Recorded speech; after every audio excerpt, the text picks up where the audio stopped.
Baik, selamat pagi Bu Stella dan teman-teman. Kali ini kelompok kami akan membahas chapter 9, yaitu materi mengenai the cost of capital.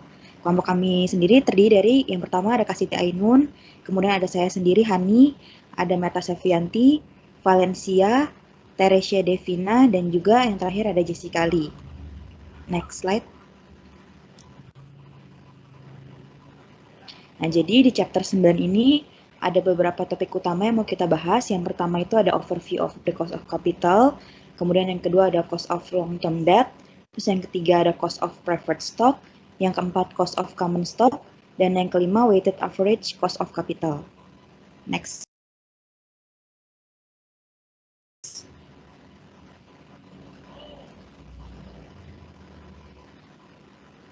Nah, kita akan masuk ke pembahasan pertama, yaitu overview of the cost of capital. Boleh next slide lagi.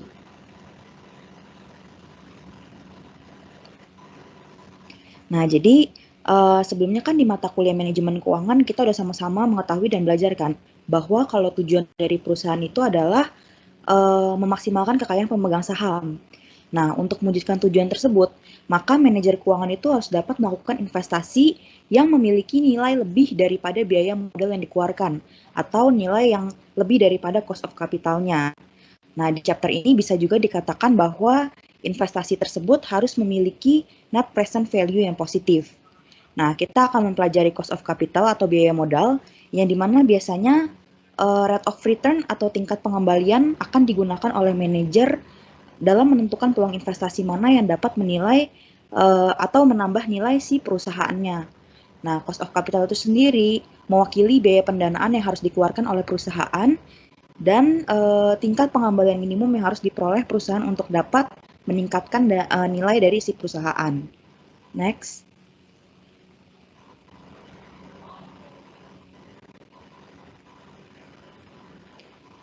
Nah, di slide sebelumnya kan sudah dikatakan bahwa cost of capital itu mewakili tingkat pengembalian atau return minimum yang harus diperoleh perusahaan. Sehingga ketika si net present value-nya ini positif, jadi bisa dikatakan net present value positif ini tuh bisa meningkatkan nilai perusahaan. Nah, net present value ini adalah perkiraan laba yang didapatkan dari suatu investasi.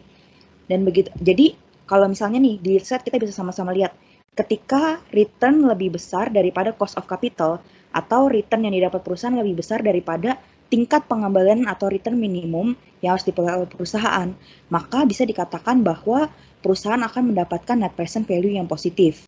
Nah, net present value yang positif itu bisa meningkatkan nilai dari perusahaan itu sendiri.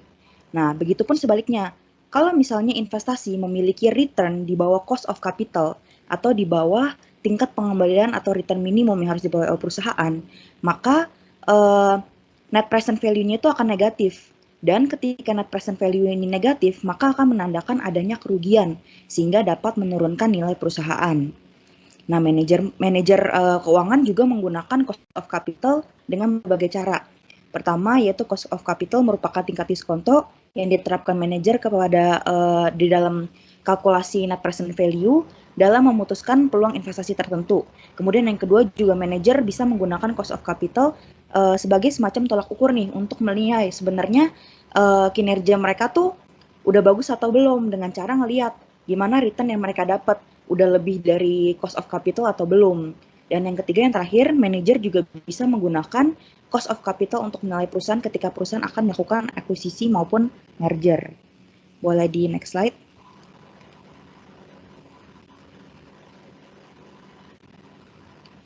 Nah, sekarang the basic concept. Jadi, istilah modal atau capital itu mengacu pada sumber pendanaan jangka panjang perusahaan yang mencakup hutang atau debt dan ekuitas atau equity.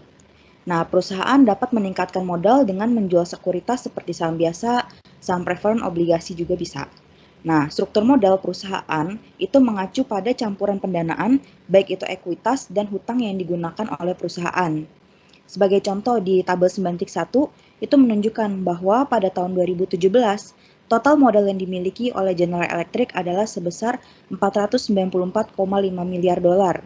Di mana dari 494,5 miliar ini, perusahaan memiliki debt outstanding sebesar 250,2 miliar dan outstanding equity-nya itu sebesar $244,3 miliar. Nah, jadi dari contoh ini dapat disimpulkan bahwa si perusahaan General Electric ini tuh memiliki struktur modal ini dalamnya terdapat 51% sumber pendanaan jangka panjang perusahaan dan ekuitas sebesar 49%. Nah, seorang manajer harus dapat memperhitungkan biaya dari kedua bentuk modal, baik itu hutang maupun ekuitas. Karena ketika mereka si manajer ini membuat keputusan investasi, maka arus kas yang harus dihasilkan oleh investasi itu harus cukup untuk memenuhi ekspektasi dari kedua jenis investasi ini.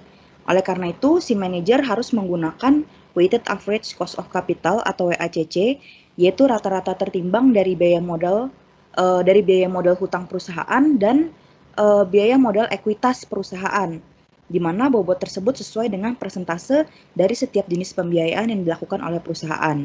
Nah, jadi bisa disimpulkan bahwa si WACC ini itu akan mencerminkan pendanaan perusahaan secara keseluruhan, nggak cuma dari satu pendanaan aja. Nah, untuk lebih jelasnya kita akan bahas example 9.1. Boleh next slide.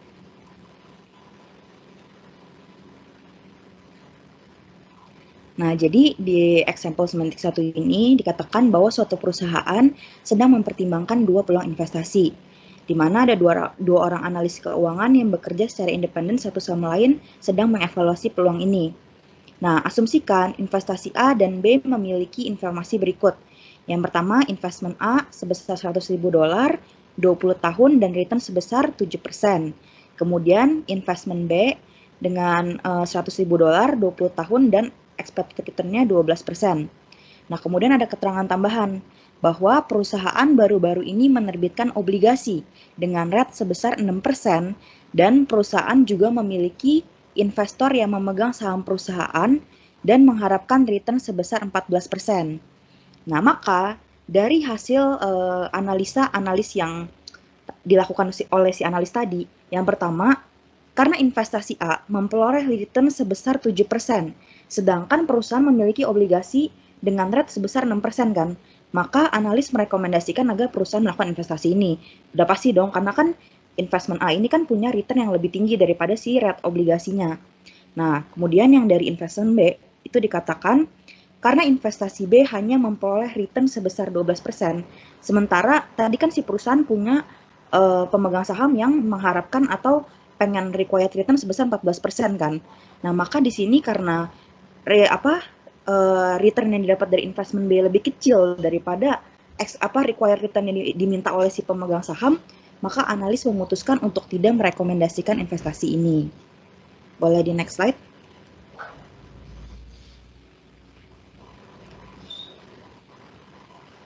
Next aja boleh.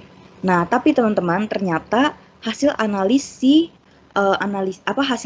dari si analis ini itu salah. Kenapa? Nah, karena mereka itu hanya berfokus pada satu sumber pendanaan aja, entah itu dari obligasi doang ataupun dari saham doang. Kayak yang tadi misalnya, boleh ke slide sebelumnya. Nah, di sini kan analisa nomor 1 itu kan dia cuma fokus sama obligasi aja, dan di analisa nomor 2 dia itu cuma fokus sama saham. Padahal seperti yang sudah saya jelaskan tadi, bahwa perusahaan harus memperhitungkan biaya dari kedua bentuk modal yang ada ketika mereka akan membuat keputusan investasi. Karena arus kas yang dihasilkan dari investasi mereka itu harus dapat memenuhi ekspektasi dari kedua jenis investasi ini.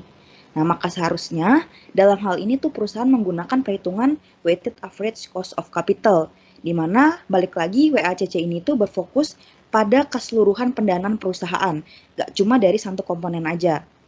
Nah, maka dengan asumsi perusahaan menginginkan bobot campuran antara debt dan equity-nya sebesar 50/50, maka perhitungan yang tepat adalah 0,5 yaitu dari bobotnya dikali 6%, yaitu rate dari obligasi, ditambah 0,5 dikali 14% atau required return yang diinginkan oleh pemegang saham.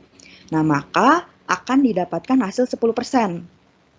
Nah, berarti di sini tuh menggambarkan bahwa paling enggak perusahaan itu harus dapat return sebesar 10% untuk memenuhi ekspektasi dari kedua bentuk modal yang ada. Atau bisa dikatakan 10% ini itu adalah cost of capital atau tingkat required return minimum yang harus diperoleh oleh perusahaan. Nah, maka dengan ini dapat disimpulkan bahwa untuk investment A, tadi kan si analis di analisa 1 hanya memperhitungkan obligasi aja kan, sehingga analis ngelihat dengan return sebesar 7% dan rate obligasi sebesar 6% itu akan menguntungkan perusahaan. Padahal kembali lagi, harusnya ketika akan melakukan keputusan investasi, itu si manajer nggak bisa cuma lihat dari satu pendanaan aja, tapi harus dilihat dari secara keseluruhannya. Nah, kemudian yang investment B juga sama. Tadi si analis itu dalam analisa nomor 2 melakukan kesalahan dalam menilai peluang investasi, di mana lagi-lagi kesalahannya sama, yaitu si analis itu cuma ngelihat dari satu sumber pendanaan aja, yaitu dari saham doang. Padahal setelah dihitung secara keseluruhan, berdasarkan bobot yang ada, maka si perusahaan paling nggak itu butuhnya 10%, bukan cuma butuh yang tadi doang 7%, 6% atau 14% doang. Nah, maka di sini bisa lihat, perusahaan kan punya cost of capital atau tingkat required return minimum sebesar 10%. Tapi investment A itu cuma punya rate 7%. Maka udah pasti dong di sini investment A tidak dapat menutupi ekspektasi dari kedua sumber pendanaan yang ada. Maka investment A ini nggak layak untuk direkomendasikan. Nah, kemudian sekarang kita lihat yang investment B, di mana perusahaan kan punya cost of capital atau tingkat required return minimum sebesar 10% kan WACC-nya tadi. Tapi si investment B ini punya return sebesar 12%. Nah, maka udah pasti si investment B ini bisa mengcover keseluruhan sumber pendanaan yang ada. Maka dapat disimpulkan bahwa investment B ini sangat layak untuk direkomendasikan. Nah, boleh next slide.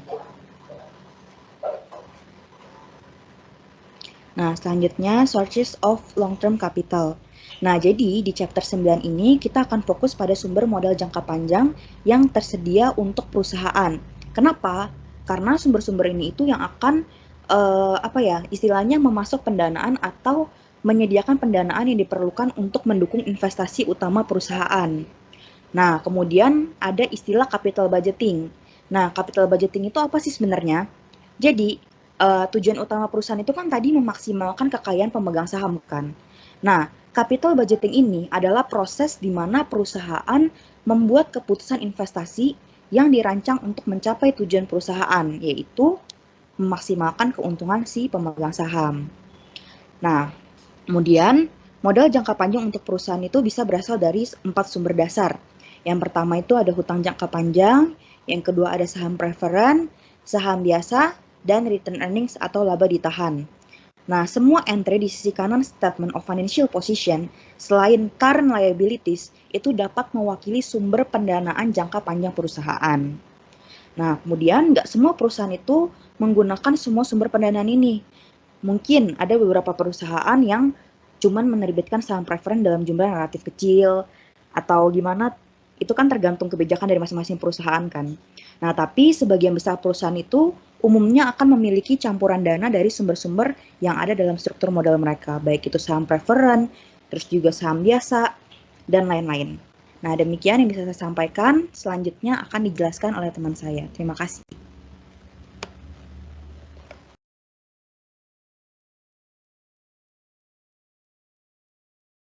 Jadi tadi kan udah dijelaskan bahwa pendanaan salah satunya adalah long term debt atau obligasi. Kita langsung masuk ke materinya aja. Jadi pertama ada yang disebut dengan net process. Jadi apa itu net process? Sebelumnya biaya hutang jangka panjang itu adalah pembiayaan yang terkait dengan pengumpulan dana. Pengumpulan dana baru melalui pinjaman jangka panjang. Nah, biasanya dana yang dikumpulkan ini melalui penjualan obligasi. Nah, dalam penjualan obligasi ada yang disebut dengan net proceeds. Net proceeds itu adalah dana sebenarnya yang diterima oleh perusahaan dari penjualan sekuritas. Jadi hasil bersih dari penjualan obligasi atau juga sekuritas apapun. Kayak kalau misalnya dalam perusahaan itu istilahnya kayak net income, benar-benar laba bersih. Jadi yang diterima perusahaan itu yang bersihnya itu berapa? Itu yang disebut dengan net proceeds. Nah, di dalam net proceeds ini ada dua faktor. Yang pertama itu sale of securities. Jadi berapa nilai penjualan dari sebuah sekuritasnya dan juga berapa nilai flotation cost-nya. Flotation cost sendiri memiliki pengertian sebagai total biaya penerbitan dan penjualan sekuritas, di mana si flotation cost ini mencakup dua komponen. Yang pertama, adanya biaya penjaminan emisi atau kompensasi yang diperoleh oleh bankir investasi karena berhasil menjual sebuah sekuritas. di mana penjaminan emisi ini berarti kegiatan pendukung transaksi pasar uang atau pasar modal oleh pihak yang turut menjamin dan bertanggung jawab apabila terjadi wan prestasi dari pemilik proyek atau emiten. Yang kedua, adanya biaya administrasi atau pengeluaran penerbit seperti biaya hukum dan juga akuntansi terkait dengan penjualan sebuah sekuritas.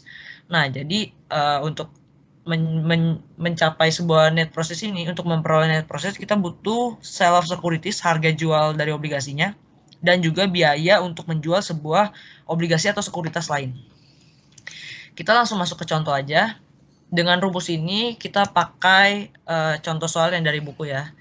Jadi Dutchess Corporation itu dia perusahaan manufaktur yang sedang mempertimbangkan untuk menjual 10 juta sebuah obligasi dengan suku bunga 9% per annual. Per annual ini per tahun ya.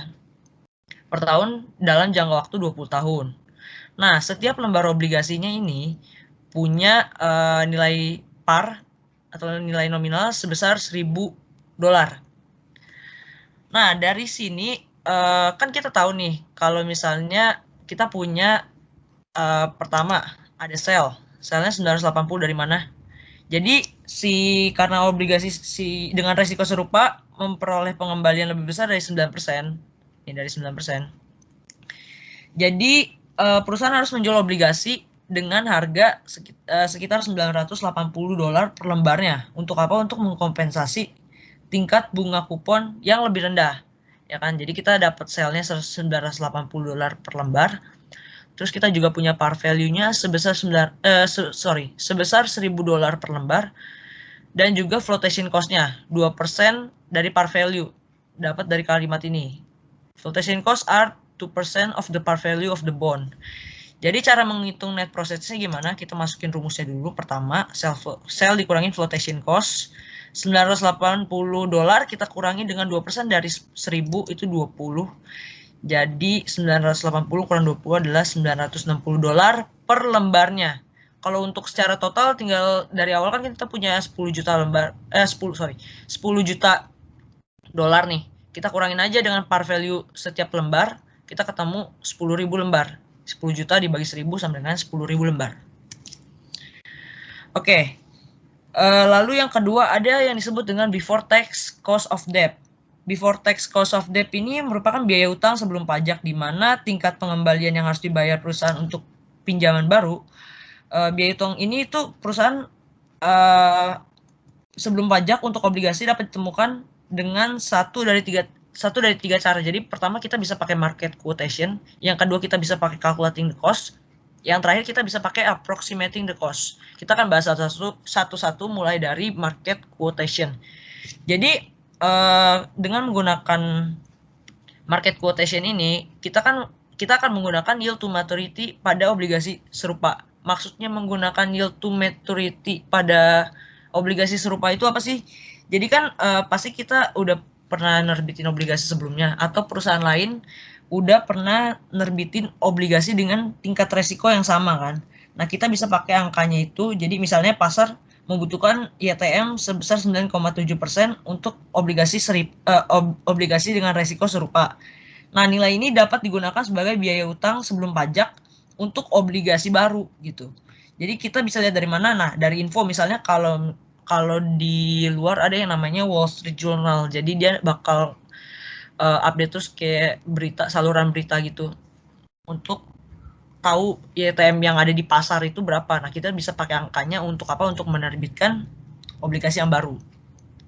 Yang kedua ada calculating the cost. Nah, calculating the cost ini merupakan pendekatan yang menemukan biaya hutang sebelum pajak dengan cara menghitung IATM dari yang dihasilkan oleh arus kas obligasi. Nah, jadi si calculating the cost ini kita pakai arus kas nih, arus kas obligasi. Alat bantunya berupa apa? Berupa kalkulator dan juga spreadsheet. Nah, kita akan bahas ini ke contoh ya. Kita langsung masuk aja ke contohnya. Kita di sini punya, kita pakai yang tadi data awal, yang untuk menghitung net process. Jadi diketahui net processnya atau bond price-nya, ini nanti saya jelasin ya. $960 dapat dari mana? Dapat dari sini. Net profit diketahui 960 per dolar. Untuk menghitungnya gimana? Kita tinggal masukin aja nih. Pertama, kita masukin ke sini. Year pertama kita jual 960. Ini kan di sini cash flow-nya positif ya, nggak ada tanda minus sama sekali. Ini kita dapat kita berhasil jual dengan harga $960. Nah, kita dapat duit kan $960. Lalu itu di tahun pertama. Di tahun berikutnya kita bayar 90, dapat dari mana 90? Kan interest payment each periodnya 9%. Kita kaliin dengan 1000, maka ketemu hasilnya $90 untuk dibayarkan setiap tahunnya. Nah, kita balik lagi ke sini. Ini tahun pertama sampai tahun ke-20 kita terus bayar $90 per tahunnya untuk bunganya. Di akhir tahun ke-20 kita bayar 1090. Kenapa demikian? Karena kita dapat dari sini 1000 nominalnya, par value-nya 1000. Terus ditambah dengan 90 untuk bunga di akhir tahun 20. Tahun ke-20. Jadi dari tahun ke-1 sampai sini kita ketemu 1090 kan. Terus kita tinggal masukin rumus YTM, yaitu IRR dibagi IRR, terus kita masukin value-nya. Value-nya itu dari tahun bener-bener awal tahun pertama banget nih. Akhir tahun sekarang sampai dengan tahun ke-20. Maka kita ketemu 9,452%. Ini adalah YTM yang kita dapatkan dengan menggunakan spreadsheet. Jadi kan tadi di sini ada dua nih. Yang pertama dengan spreadsheet. Nah, yang kedua ada kalkulator. Yang kalkulator ini kita juga akan langsung lihat contohnya. Jadi kita pakai kalkulator yang kemarin udah dikasih tahu sama Bu Stella. Ada yang pertama bond price. Jadi bond price-nya kita isi 960. Nah, ini adalah alasan kenapa saya tulis net profit atau bond price. Jadi kan ini adalah financial calculator untuk YTM ya. Tapi kita ngitungnya sekarang adalah YTM juga sih. Di sini YTM, tapi YTC yang kita hitung. Approximating the cost, nanti habis ini akan dibahas. Jadi rumusnya adalah sama. Nanti kita bahas habis ini ya. Makanya kita bisa pakai angka YTM untuk apa? Untuk approximate the cost. 960-nya kita masukin ke bond price, face value-nya kita masukin 1000, dapat dari sini ya. Dapat dari sini 1000. Habis itu kita masukin annual coupon payment-nya 90, udah kita hitung tadi 9% dari 1000. Lalu karena kita nyari annual yield persentasenya 9,45 dari 452 ini dari mana? Kita masukin years to maturity-nya 20 tahun. Maka kita akan ketemu hasil 9,4524. Nih, sama kayak yang tadi kita hitung pakai spreadsheet. Kalau ini kita samain nominal ya, maka komanya juga harus sama, 9,4524. Seperti yang kita hitung menggunakan financial calculator. Itu yang calculating the cost. Yang terakhir ada approximating the cost. Yang approximating the cost ini penggunaan rumus. Kenapa saya bilang ini sama kayak YTM? Karena kita lanjut ke slide berikutnya ya. Kalau kita perhatiin di sini, rumusnya tuh sama persis.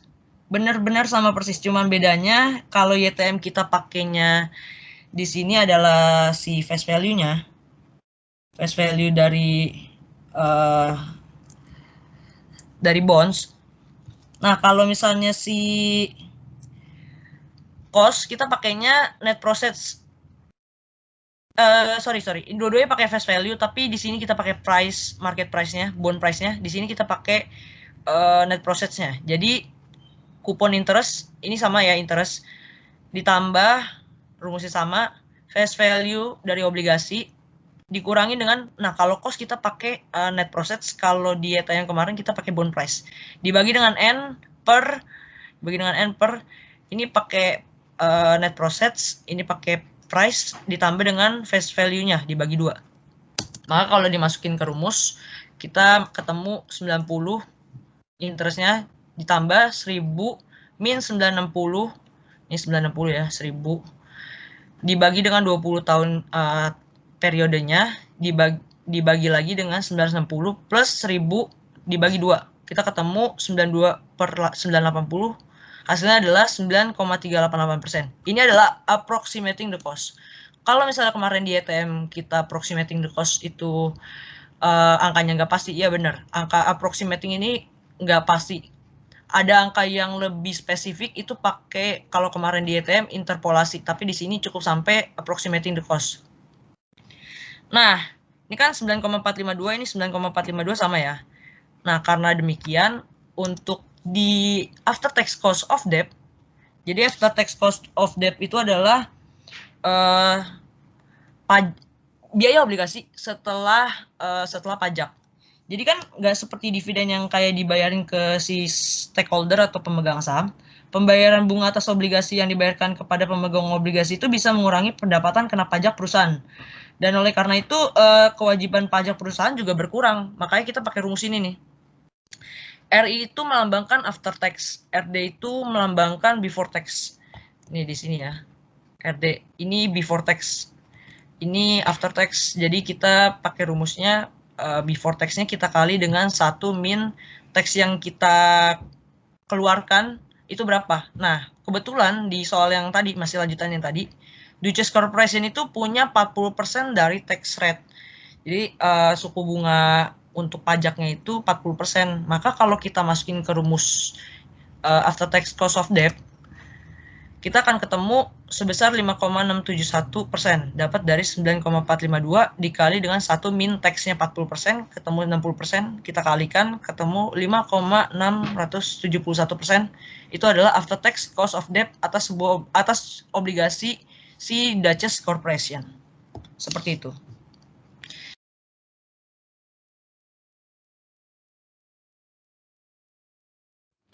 (9.3) Cost of preference stock.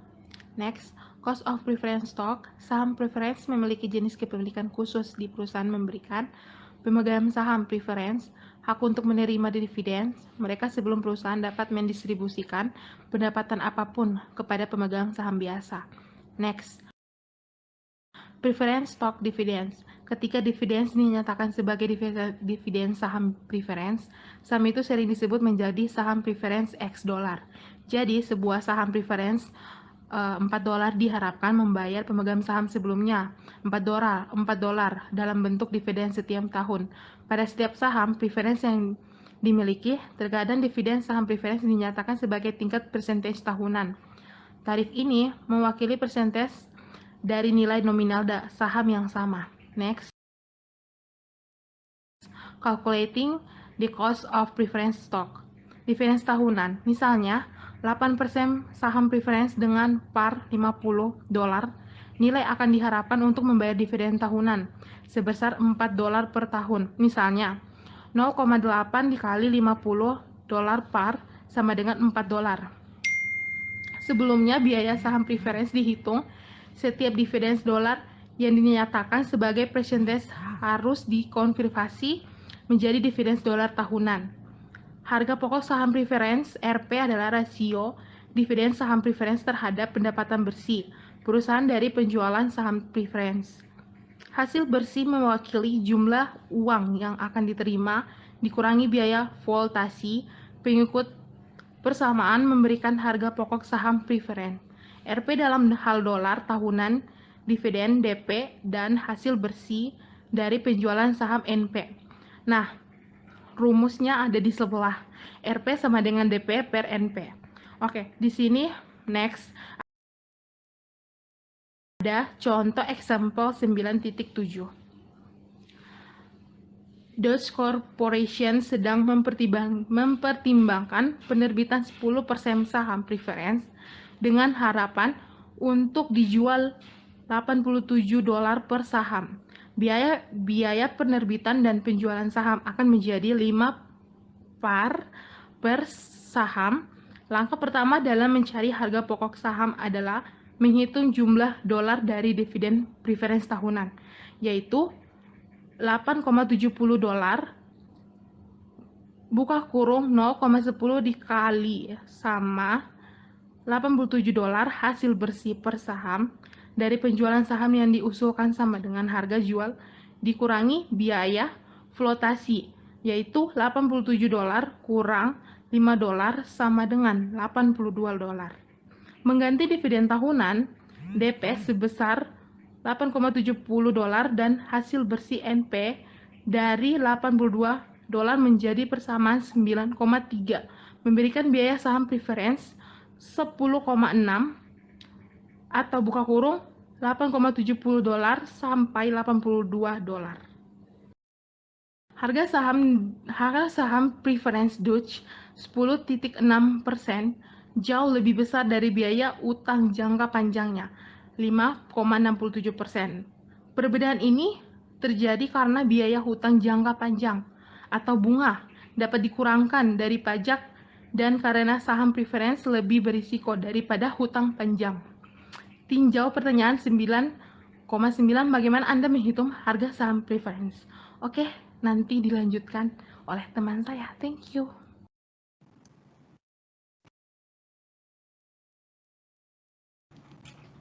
Oke, selanjutnya saya akan membahas tentang cost of common stock. Cost of common stock adalah pengembalian yang dibutuhkan pada saham oleh investor di pasar. Ada dua bentuk pembiayaan saham biasa, yaitu laba ditahan dan penerbitan saham biasa baru. Nah, sebagai langkah pertama untuk menemukan masing-masing biaya ini, kita harus memperkirakan nih, berapa biaya ekuitas saham biasa. Nah, jadi yang dimaksud di sini itu pasti seorang investor itu kan akan mengharapkan persentase pengembalian ketika ia menginvestasikan uang ke perusahaan kita, atau biasa kita sering sebut itu required return.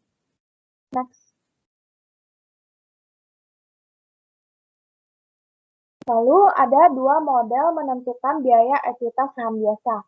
Yang pertama itu Gordon Growth Model.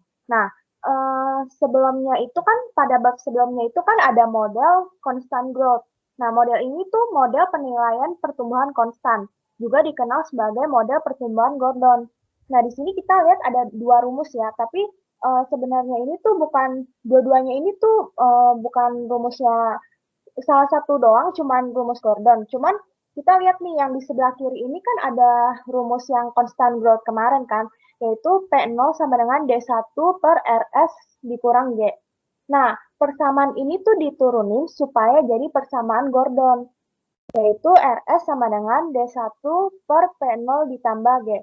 Kalau misalkan ini diperhitungkan, pasti akan menghasilkan hasil yang sama. Kenapa? Karena rumusnya Gordon ini kan turunan dari persamaan constant growth. Lalu yang di sebelahnya ini ada CAPM atau Capital Asset Pricing Model. Nah, di mana model ini tuh menjelaskan hubungan antara tingkat resiko dengan tingkat keuntungan yang didapatkan oleh investor. Nah, konsep ini tuh menggunakan harga pasar dengan harga saham masing-masing perusahaan untuk menghitung tingkat resiko individu dengan menggunakan rumus beta. Selanjutnya, kita akan membahas contoh soal dari kedua bentuk ini. Next. Nah, yang pertama itu contoh soal Gordon Growth. Doctors Corporation ingin menentukan biaya ekuitas saham biasa atau RS. Nah, diketahui itu D1-nya 4, P0-nya 50, growth-nya 5%, lalu kita bagikan 5 per 100 sama dengan 0,05. Nah, lalu ada daftar data-data dividen yang dibayarkan atas saham beredar selama 6 tahun terakhir. Nah, kita akan coba menjawab ya. Di sini yang di sebelah kiri ini ada rumus constant growth, yaitu P0 sama dengan D1 per RS dikurang growth.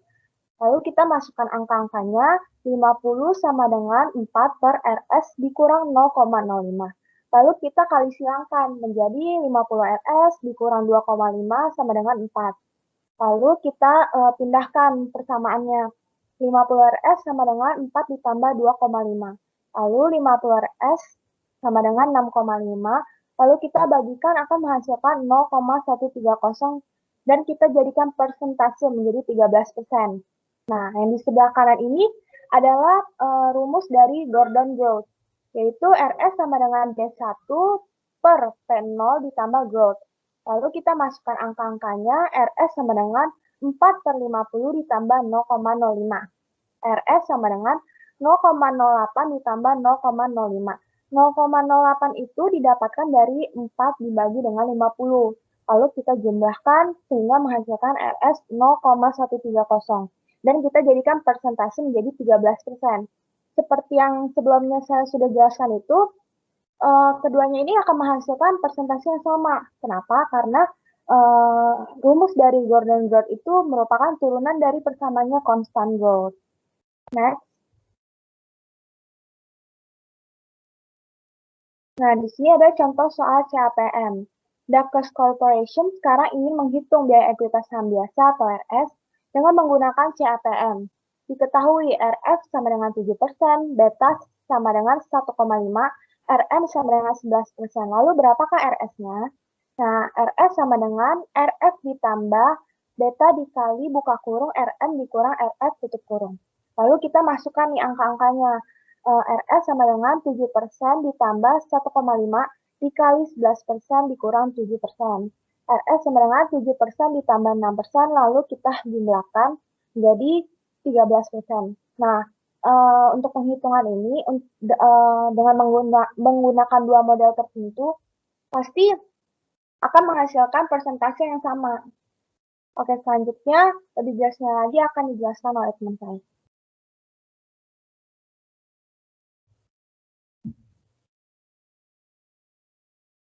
Oke, sekarang yang membandingkan teknik pertumbuhan konstan dan CAPM atau Capital Asset Pricing Model, yaitu model penetapan harga aset modal. Teknik CAPM ini berbeda dari model penilaian pertumbuhan konstan karena secara langsung teknik CAPM ini mempertimbangkan risiko perusahaan dalam menentukan pengembalian atau biaya ekuitas saham biasa yang diperlukan. Sedangkan model pertumbuhan konstan ini tidak melihat risiko karena teknik pertumbuhan konstan ini menggunakan harga pasar sebagai cerminan dari preferensi pengembalian risiko yang diharapkan dari investor di pasar. Nah, penilaian pertumbuhan konstan dan teknik CAPM ini, meskipun dalam praktiknya perkiraan dari kedua metode ini tidak selalu sesuai. Kedua metode tersebut menghasilkan perkiraan yang berbeda karena membutuhkan perkiraan kuantitas, seperti tingkat pertumbuhan dividen yang diharapkan pada suatu perusahaan. Yang kedua, pada teknik pertumbuhan konstan ini, untuk menemukan biaya ekuitas saham biasa, dapat dengan mudah disesuaikan dengan biaya flotasi untuk menemukan harga baru saham biasa. Sedangkan pada teknik CAPM ini tidak menyediakan mekanisme penyesuaian yang sederhana.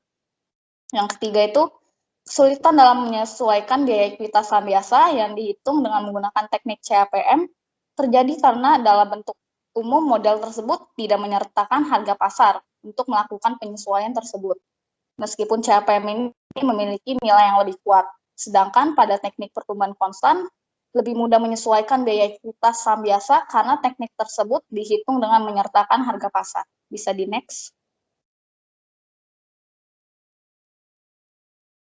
Cost of retained earnings. Dividen dibayarkan kepada kita dari pendapatan perusahaan. Pembayaran dividen ini diberikan secara tunai kepada pemegang saham biasa untuk mengurangi laba ditahan suatu perusahaan. Misalnya, pada suatu perusahaan membutuhkan pembiayaan ekuitas saham biasa dalam jumlah tertentu. Nah, perusahaan ini tuh memiliki dua pilihan relatif terhadap laba ditahan atau retained earnings-nya. Yang pertama itu, perusahaan dapat menerbitkan saham biasa tambahan dalam jumlah tersebut dan masih membayar dividen kepada pemegang saham dari laba ditahannya. Yang keduanya itu, perusahaan dapat meningkatkan ekuitas saham biasa dengan mempertahankan laba dividen. Cost of retained earnings-nya ini artinya biaya penerbitan saham biasa seperti tambahan penjualan yang sama dengan biaya ekuitas saham biasa. Jadi tidak perlu untuk menyesuaikan biaya laba ditahan atau cost of retained earnings-nya untuk biaya flotasi karena dengan menahan retained earnings-nya ini perusahaan dapat meningkatkan modal ekuitas tanpa menimbulkan biaya-biaya tersebut. Itu ada persamaannya RR sama dengan RS. Bisa di next.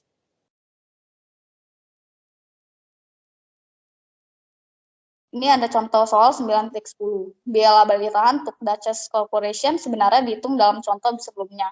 Ini sama dengan biaya ekuitas saham biasa. Jadi RR-nya itu sama dengan 13%. Biaya laba ditahannya itu selalu lebih rendah daripada biaya baru penerbitan saham biasa karena tidak memerlukan biaya flotasi.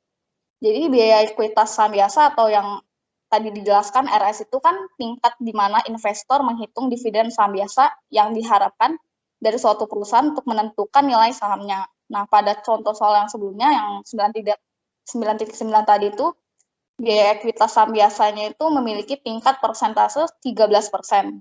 Dalam persamaan cost of retained earnings-nya itu, RR sama dengan RS, atau biasa yang disebut juga biaya ekuitas saham biasa, sama dengan biaya penerbitan saham, memiliki nilai persentase yang sama, sehingga nilai RR-nya itu, atau persentase laba ditahannya juga sebesar 13%. Bisa di next. Cost of new issues of common stock atau biaya penerbitan baru saham biasa. Apa tujuannya dari cost of new issues of common stock? Tujuan dari cost of new issues of common stock ini menemukan biaya modal perusahaan secara keseluruhan untuk menentukan biaya setelah pajak dari dana yang baru yang diperlukan untuk mendanai proyek suatu perusahaan. Nah, cost of new issues of common stock-nya ini ditentukan dengan menghitung harga pokok saham biasa, dikurangi harga rendah atau underpricing, dan biaya flotasi yang terkait dari biaya lainnya. Nah, biasanya ketika saham baru diterbitkan, harganya itu dijual underpricing, artinya dijual dengan diskon yang relatif terhadap harga pasar saat ini.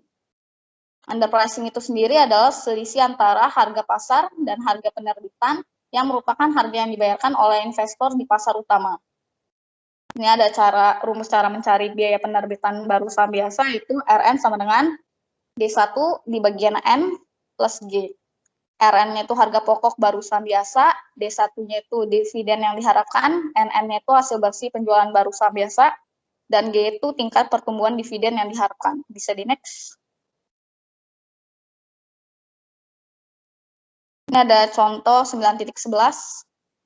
Biaya ekuitas saham biasa Dutch Corporation menjadi 13%. Dividen yang diharapkan D1 itu sebesar $4.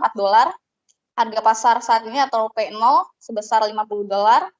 Dan tingkat pertumbuhan dividen yang diharapkan atau G sebesar 5%. Untuk menentukan harga pokok saham biasa atau RN, Dutch Corporation ini telah memperkirakan bahwa rata-rata saham baru dapat dijual dengan harga $47. Underpricing-nya per saham itu sebesar $3 disebabkan oleh sifat kompetitif dasar.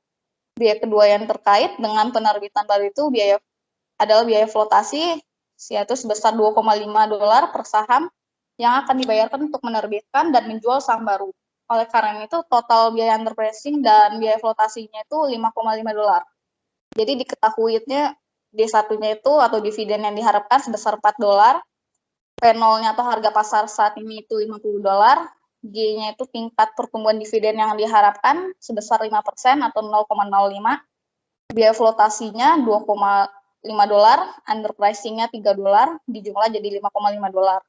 Terus cara mencari NN itu atau hasil bersih penjualan baru saham biasa dari yang harga pasar saat ini itu $50 dikurang yang harga biaya flotasi dan underpricing-nya itu $5,5, jadi $44,5.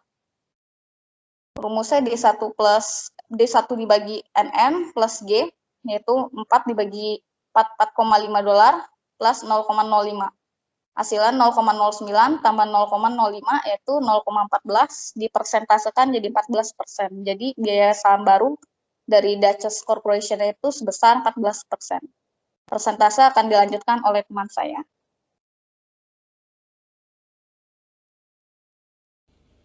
Selanjutnya saya akan menjelaskan mengenai WACC atau Weighted Average Cost of Capital atau biaya rata-rata terimbang. Weighted Average Cost of Capital ini merupakan biaya modal suatu perusahaan yang terdiri dari saham, penggunaan hutang, dan laba ditahan. WACC ini mencerminkan rata-rata yang diharapkan biaya modal masa depan selama jangka panjang yang ditentukan dengan pembobotan biaya setiap jenis tertentu dengan modal dan proporsinya di struktur modal perusahaan.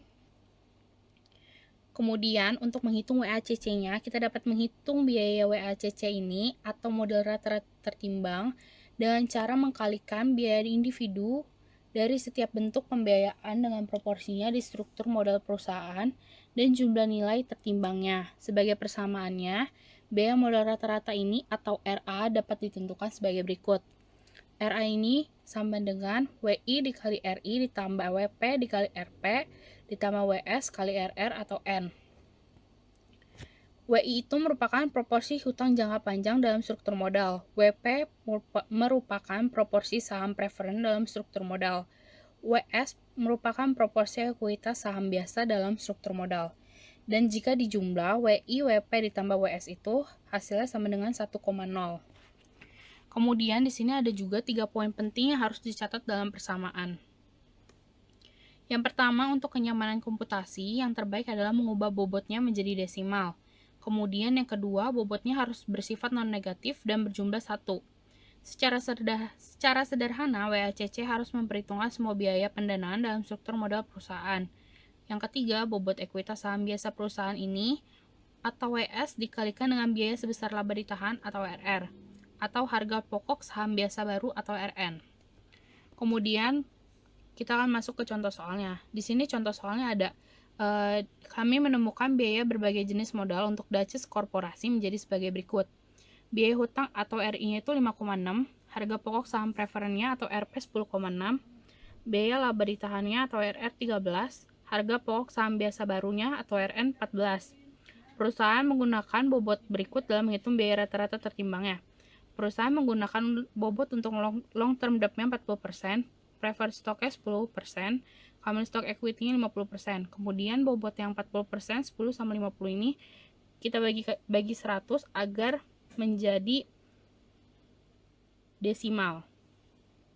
Kemudian setelah dijumlah jadi 0,40, 0,10, dan 0,50. Lalu kita kalikan dengan cost-nya yang tadi RI 5,6, RP 10,6, RE 13,0. Kemudian akan ketemu hasilnya untuk long term debt-nya 2,2%, preferred stock-nya 1,1, common stock equity-nya 6,5. Dan kita jumlah agar ketemu hasil WACC-nya menjadi 9,8%. Kemudian kita akan membahas mengenai weighting schemes. Weighting schemes ini perusahaan dapat menghitung bobot berdasarkan nilai buku atau nilai pasar menggunakan proporsi historis atau target. Book value versus market value. Bobot nilai buku atau book value ini menggunakan nilai akuntansi untuk mengatur proporsi di setiap jenis modal dalam struktur keuangan perusahaan, sedangkan bobot nilai pasar atau market value ini mengukur proporsi setiap jenis modal pada nilai pasarnya. Dan bobot nilai pasar sangat menarik karena nilai pasar sekuritasnya sangat mendekati dolar yang sebenarnya dan diterima dari penjualan mereka. Kemudian ada historical versus target weights. Bobot historis ini dapat berupa bobot nilai buku atau pasar berdasarkan bobot aktual proporsi struktur. Misalnya proporsi nilai buku masa lalu atau saat ini akan membentuk suatu bentuk pembobotan historis, seperti dulu atau proporsi nilai pasar sekarang. Oleh karena itu, skema pembobotan seperti itu akan didasarkan pada proporsi nyata bukan yang diinginkan. Bobot target ini juga dapat didasarkan pada nilai buku atau pasar dan mencerminkan proporsi struktur modal yang diinginkan perusahaan. Perusahaan yang menggunakan bobot target akan menetapkan proporsi tersebut sebagai dasar struktur modal atau optimal. Kemudian kita akan masuk ke contoh soalnya. Contoh soalnya di sini ada Cuk Soli saat ini memiliki 3 pinjaman. Semuanya akan jatuh tempo tepat dalam 6 tahun. Dan dapat dilunasi tanpa penalti kapan saja sebelum jatuh tempo. Saldo terutang dan suku bunga tahunan pada pinjaman ini adalah sebagai berikut. Loan pertama itu outstanding balance-nya sebesar $26.000. Annual interest rate-nya 9,6%. Kemudian untuk yang loan keduanya, outstanding balance-nya $9.000 dengan annual interest rate-nya 10,6%. Kemudian yang ketiga, outstanding balance-nya $45.000 dengan annual interest rate-nya 7,4%. Setelah pencarian menyeluruh, Cuk menemukan pemberi pinjaman yang akan meminjamkannya $80.000 dengan jangka waktu 6 tahun dan dengan tingkat bunga tahunan sebesar 9,2%. Dengan syarat pinjaman ini dilanjutkan dan digunakan untuk melunasi 3 pinjaman terhutang. Yang digabungkan memiliki saldo terhutang sebesar $80.000 dari $26.000 ditambah $9.000 ditambah $45 yang hasilnya $80.000. Chuck ingin memilih alternatif yang paling murah. Yang pertama itu tidak melakukan apa-apa Dan yang kedua, meminjam $80.000 dan melunasi ketiga pinjaman. Kemudian kita akan menghitungnya dengan cara weighted average cost of current debt.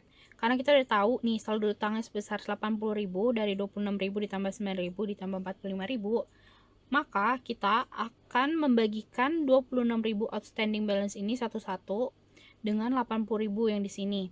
Nah, kemudian kita akan mengalihkannya juga dengan annual interest rate, kemudian akan ditambah. Lalu kita akan memasukkannya seperti ini. Jadi weighted average cost of current debt-nya 26.000 dibagi 80.000 dikali 9,6%. Ditambah $9.000 dibagi $80.000 dikali 10,6%. Ditambah dengan 45.000 dibagi 80.000 dikali dengan 7,4%. Kemudian kita akan menjumlah semuanya. 3,12 ditambah 1,19% ditambah 4,16 sama dengan 8,47% dan dibulatkan menjadi 8,5%. Mengingat bahwa biaya rata-rata terimbangnya dari $80.000 dari hutang lancarnya adalah 8,5%, yang berarti berada di bawah biaya dari pinjaman barunya untuk $80.000 sebesar 9,2%, maka Chuck sebaiknya tidak melakukan apapun dan tetap melunasi 3 pinjamannya sesuai dengan jadwal pinjaman dia. Sekian presentasi dari kelompok 4. Mohon maaf jika ada salah kata atau salah penyampaian. Sekian dan terima kasih.